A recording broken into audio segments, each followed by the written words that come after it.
We're live across Australia on the ABC News Channel, ABC TV and streaming on ABC iView. You won't want to miss a moment as the USA votes.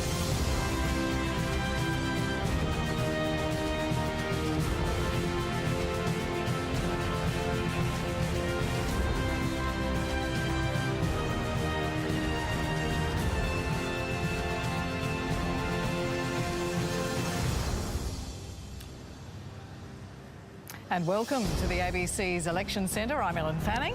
And I'm Stan Grab. Well, we've been waiting for this, haven't we? The day is here now. This time 4 years ago, there were very few people who expected that day would end with Donald Trump winning the White House. And the past 4 years, just like this campaign, have been chaotic, controversial, unforgettable.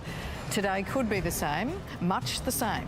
Despite all the polls, there's been very little agreement on how the next few hours will play out. Well, we're here. We've assembled a team from the ABC and we're going to take you through this, including our co-host David Spears. He's in the Melbourne studio. Well, this is going to be a fascinating day ahead, a fascinating few hours ahead. I mean, it's been called, and for good reason, the most important US election of our lifetime. This is the most powerful country in the world. It's our most important security ally. And yet it's a country, as we know right now, gripped with multiple crises. The COVID crisis and perhaps the bigger crisis of division. Lots of tea leaf reading about the polls and exit polls in the last few hours. We're about to see some actual results come in, so stay tuned for that. Now, I'll be bringing in guests from across America and around the world. Our team is standing by live. David Lipson is following Donald Trump, who's elected to spend tonight at the White House, and Catherine Diss is at the Biden headquarters in Delaware.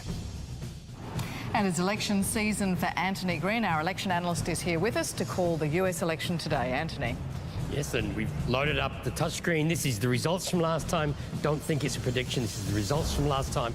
We'll go through them in a few minutes. But the race is on to fill to get to 270, the electoral college votes that you need to be elected President of the United States.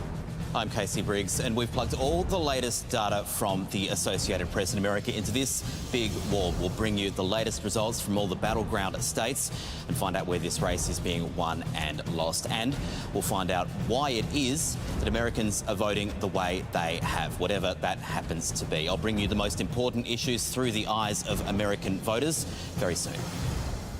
And throughout the day, our panel of experts will join us here at the desk, the COVID-safe desk, John Barron and Chaz Licciardello.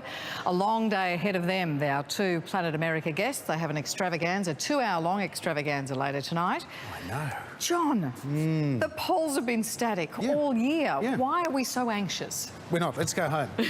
Look, you're quite right. I mean, what has been extraordinary about this race, Ellen, is the consistency. Whereas 4 years ago, it was Hillary was in front, Trump's in front, they were jockeying for the lead. Joe Biden's been leading Donald Trump head-to-head for the last 18 months by between 4 and 10 points nationally and in these key battleground states that he needs to win the election.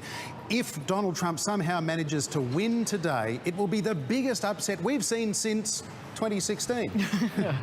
And Chaz, we're all looking at the